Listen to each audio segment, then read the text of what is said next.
de semana. Con Cristina López Slichting. COPE. Estar informado. Hay elecciones en el País Vasco y hemos sabido que 9 de los que van en las listas de Bildu son personas con causas judiciales por pertenencia a ETA. También tenemos una amenaza mutua entre Irán e Israel que puede además provocar una crisis internacional con consecuencias económicas. Sabemos que no hay médicos suficientes de familia porque los exámenes del MIR no han permitido llenar todas las plazas y provincias muy preocupadas por este asunto. En fin, hay tantos temas, pero ¿de qué se habla? ¿De qué se habla, Diego González Peli? Buenos días. Muy buenos días. Se habla del fútbol. Clásico. De fútbol. Tú estás involucrado directamente porque eres un culé ferviente. Soy un culé ferviente y espero que gane el Barça para darle un poco de vidilla a la Liga, ¿no? Porque si no, como gane el Madrid, Liga sentenciada y se centran en la Champions. Claro, lo que pasa es que cada uno barre en su dirección, queridísimo mío. Lo cierto es que el clásico alivia el fin de semana, alegra la jornada del domingo. Y puede alegrar las penas de esta semana también, la del Barcelona, sobre todo. Y lo cierto es que concita y suscita más conversaciones que tantos otros temas, indudablemente más interesantes, pero nos ha hecho preguntarnos por qué. ¿Por qué tiene el fútbol esta capacidad terapéutica? Y es el asunto que vamos a abordar con José Miguel Gaona, que lleva con nosotros desde comienzo de la hora, con José Manuel Aguilar, profesor de Psicología Forense en la Universidad Loyola Andalucía. Muy buenos días.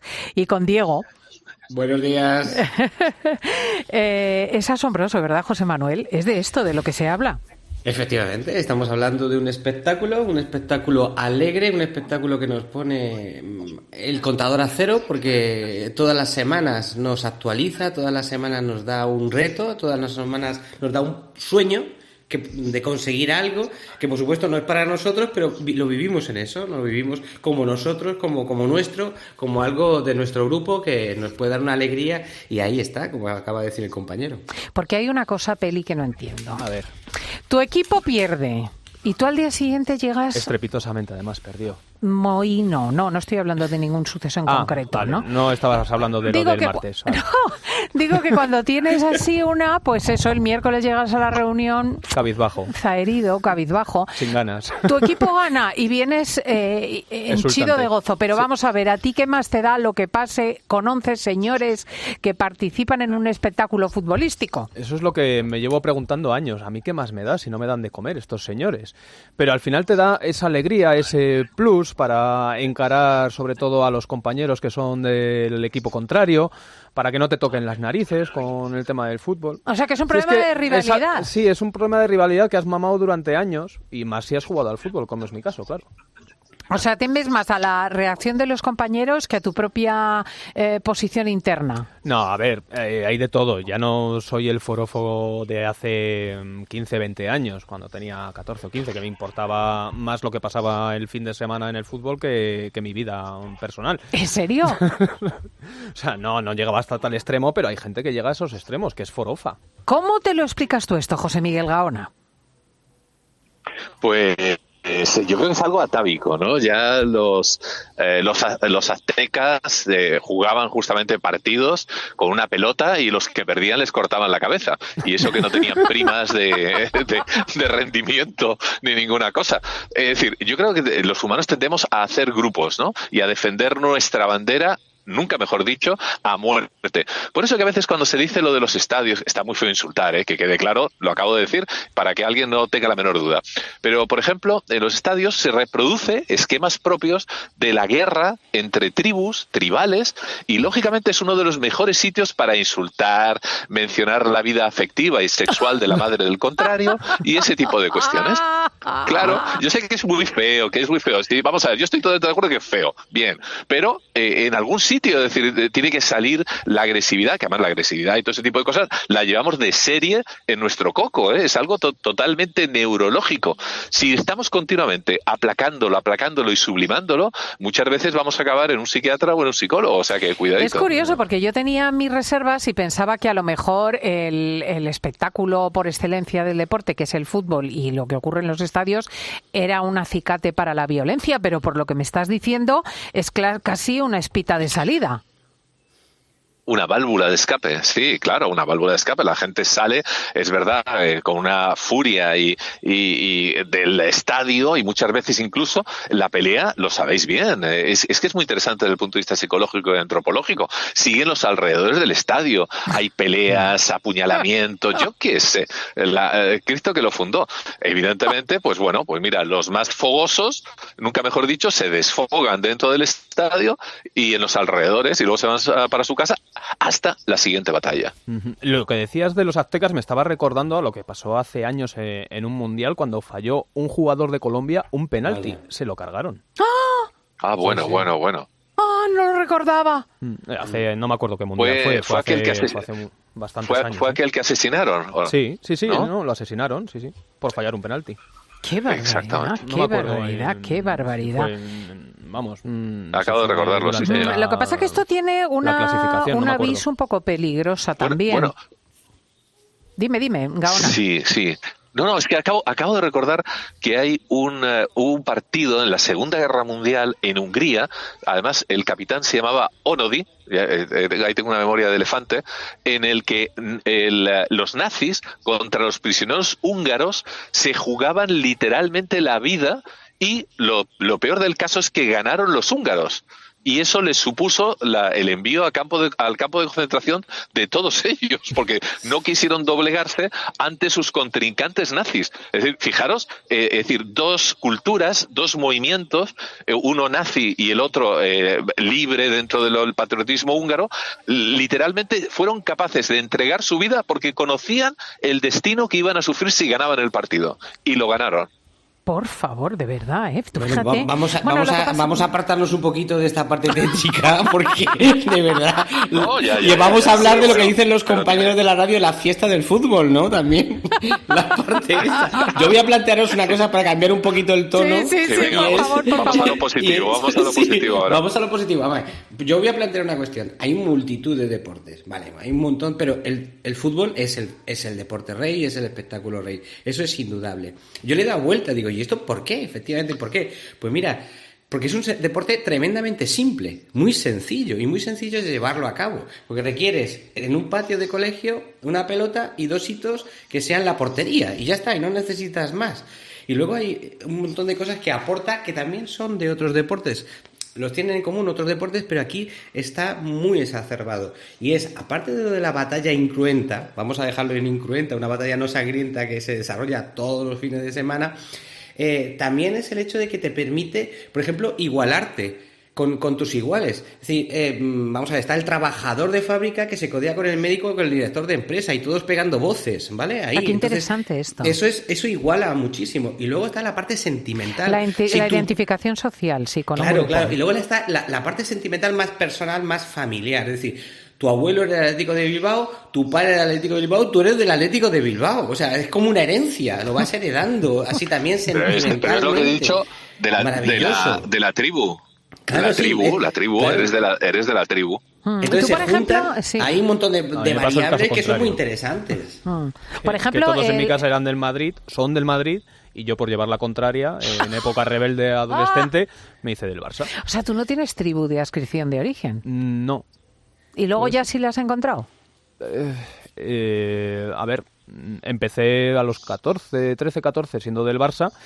Y no lo he soltado desde entonces. Y llevo 20 y pico años en Madrid. ¿Pero llevas todo ese año a la contra o tienes amigos culés con los que ves los partidos? No, claro que tengo amigos culés con los que veo el partido. O sea, que has encontrado una tribu al final. Hay gente para todo. Se encuentra un círculo donde ver cómodo el fútbol. No vas a tener al Pepito Grillo del Madrid al lado viendo el fútbol todos los días. Claro, yo lo que me resulta muy interesante de analizar es todo el fenómeno social, ¿no? Insisto, hay cosas tan graves como que no haya médicos en los ambulatorios porque la gente del MIR pues no elige los puestos de médico de familia, o que nos hemos enterado que las pensiones están mal calculadas y que la subida pues no se va a poder pagar, ¿no? Que esto es gravísimo, ¿no? Pero la gente habla del fútbol. Entonces, a mí, en último extremo, yo lo que pienso es que esto favorece al poder. No sé qué opináis vosotros, José Manuel. Sin ninguna duda, el pan y circo ha existido desde hace miles de años, por supuestísimo, y bueno, era famosísimo cuando Franco había alguna manifestación y ponía un partido televisado. Pues, o una corrida, que en aquella época toros, las corridas funcionaban como canalización social. Sí. Entonces, por supuestísimo. Hay una gran diferencia.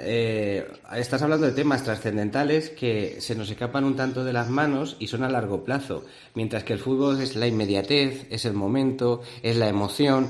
Entonces, claro, esa lucha es muy difícil de ganar por parte de los temas importantes, pero por supuesto siempre estamos deseosos de ceder nuestra responsabilidad y nuestra obligación de protesta ante esos problemas que estás planteando, que son reales, que además nos tocan directamente, que nos van a tocar inmediatamente dentro del partido y antes del partido, tenemos esa necesidad de ese médico, pero no, los dejamos de lado porque la inmediatez es lo que nos mueve y la emoción es lo que nos mueve, sin ninguna duda. Y también es como un alivio, ¿no?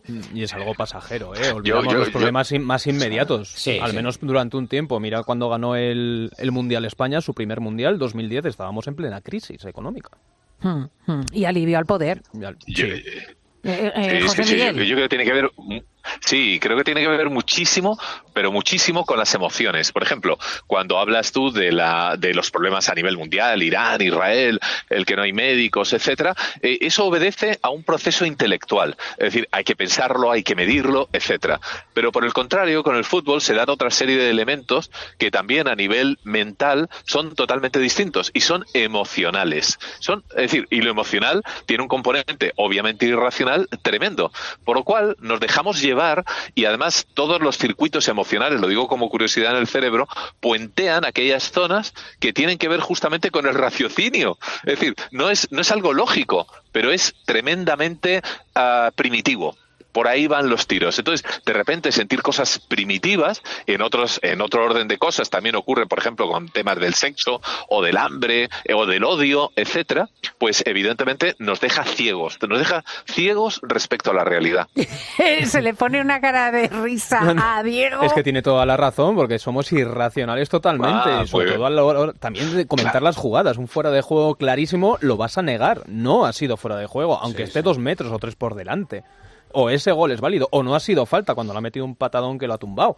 Claro, es tu equipo. Pero tú eres consciente de ti mismo que niegas la realidad. A posteriori.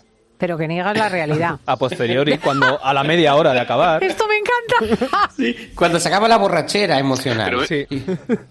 Claro, pero mira qué interesante lo que acaba de decir Diego, así de manera totalmente natural. Dice, a la media hora de acabar. Claro, a la media hora, porque es justamente cuando la parte emocional empieza a abandonarte y tu cerebro recupera otra vez las riendas de la conciencia. A la media hora o al día siguiente. Dios mío. Es tremendo, porque fíjate, uno piensa, no hay médicos de familia y te quedas frío. Luego empiezas a pensar, sí, pero mañana el niño tiene unas anginas con fiebre y a ver qué hago si no hay nadie allí, o resulta que yo tengo un bulto en la espalda y me corre prisa y no hay atención facultativa en mi ambulatorio. Ahí ya entra el elemento emocional. O si, por ejemplo, dices, bueno, imagínate que tenemos a los de... Bueno, no tenemos que imaginar nada. Los de Bildu están en el poder decidiendo las leyes en Madrid y son los mismos tipos que llevan en su programa electoral de mañana que han convocado un referéndum, van a convocar si ganan un referéndum de autodeterminación vinculante. O sea, unilateral en País Vasco, con lo cual ya no solamente va a haber un problema en Cataluña, lo va a haber también en este otro lugar, ¿no? Ahí ya también entra un factor emocional, pero es curioso, tarda en entrar.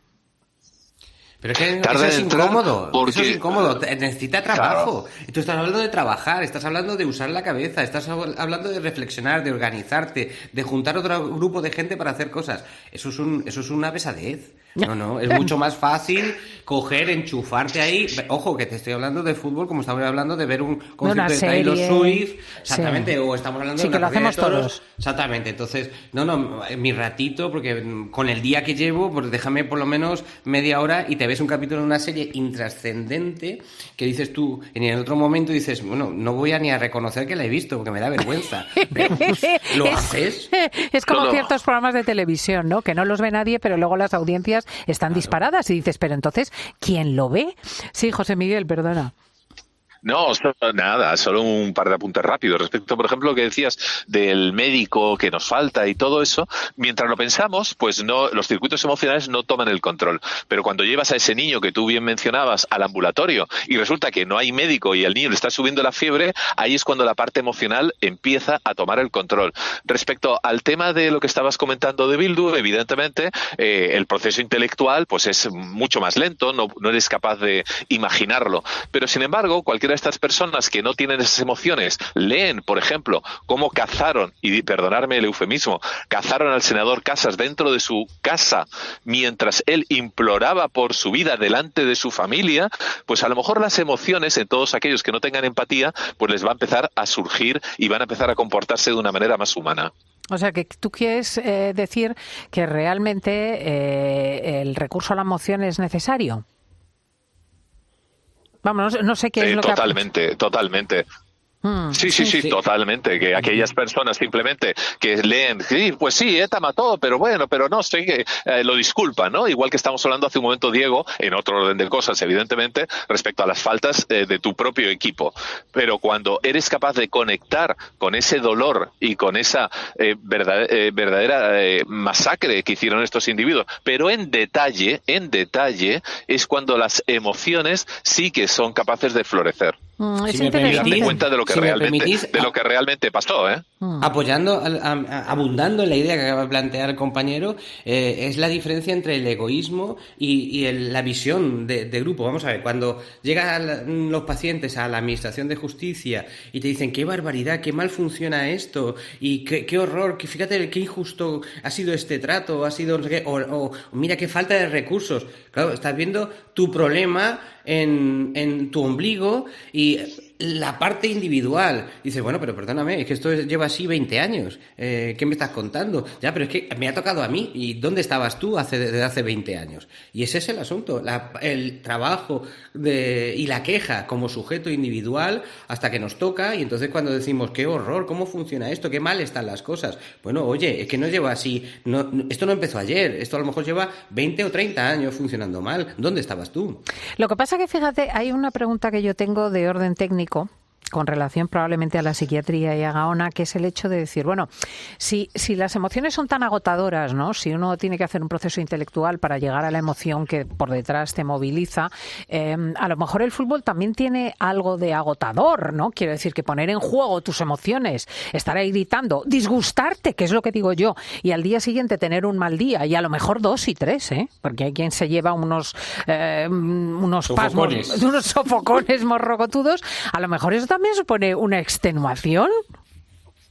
Sin lugar a dudas, y además hay otra cosa importante. Llevamos años, desde mi punto de vista, sobrevalorando el tema de las emociones. Tampoco es cosa de pasarse al otro lado, evidentemente, a la razón. Ya sabes lo que decía Ortega y Gasset, los monstruos que crea la razón, ¿no? Pero sin lugar a dudas, la exposición progresiva hasta cierto punto puede, nunca mejor dicho, emocionarnos, gratificarnos, hacernos sentir vivos, pero llega un momento dentro de todas esas emociones en las que además muchas veces los vemos. Se necesitan emociones cada vez más fuertes para abandonar nuestra anestesia. Afortunadamente en el fútbol, como se da una vez a la semana, como mucho, habitualmente, pues no llegamos a desarrollar esa tolerancia, ¿no? En otro orden de cosas sí que hay actividades que producen esa tolerancia, pero sí, pueden ser, sin lugar a dudas, agotadoras.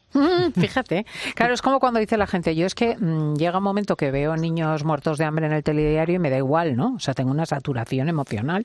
Efectivamente, el fútbol tiene un ritmo que en ese sentido pues no procura esa indiferencia, ¿no? A ti nunca te des indiferente, Diego, un partido del Barcelona. No, nunca es indiferente, ya sea un partido intrascendente de la Liga o de la Champions, ¿no? Es que cuando hay Champions, hay competiciones europeas, es otro nivel.